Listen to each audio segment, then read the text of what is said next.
respondendo a pergunta de número 10 do professor Breno.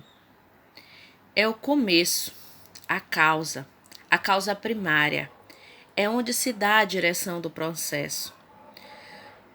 O primeiro princípio seria da imparcialidade do juiz. No artigo 5º, diz: ninguém será privado da liberdade e de seus bens, ou seja, sem um devido acesso legal.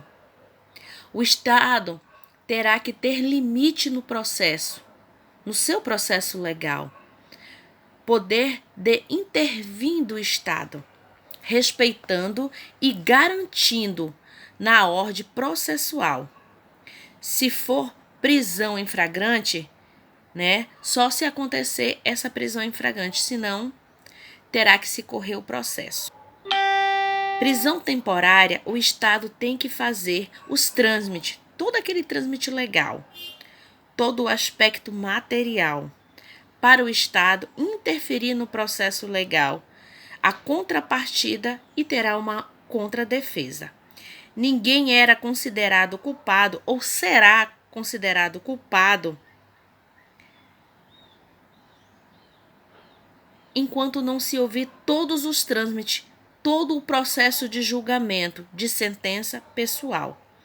Ninguém será processado no sentido, senão pela autoridade competente.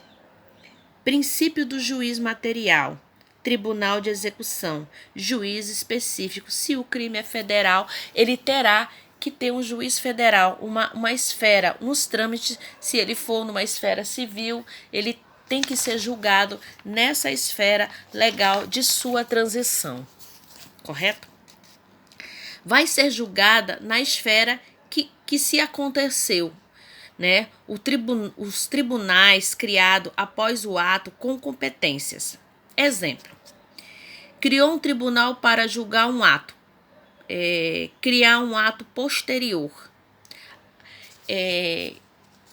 Atrocidades, Existem alguns crimes de atrocidades. Um exemplo que eu achei bem claro foi a questão do ditadura militar. Na época da ditadura militar, aqueles crimes que aconteceram estava previsto na Constituição, estava previsto em suas ordens. Então, depois foi considerado crime. Então, teve que se criar teve que se criar leis e um julgamento justo para essas pessoas que faziam. Isso aconteceu, se a gente pensar a questão do Holocausto, também teve esse procedimento, esses atos eram de lei, esses atos eles estavam na lei, esse tipo de crime, esse tipo de situação, eles estavam na lei. Então teve que se criar depois julgamentos específicos para essas situações. E teve julgamentos históricos que ficou na história.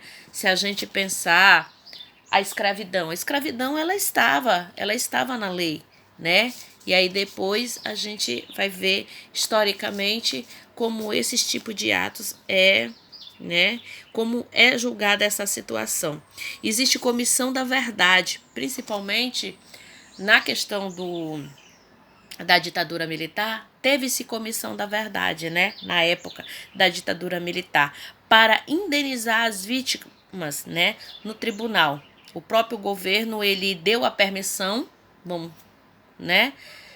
deu a permissão para se fazer essas situações, e depois ele vem essas novas leis, vem essas novas lacunas, E aí depois veio essas indenizações para as vítimas,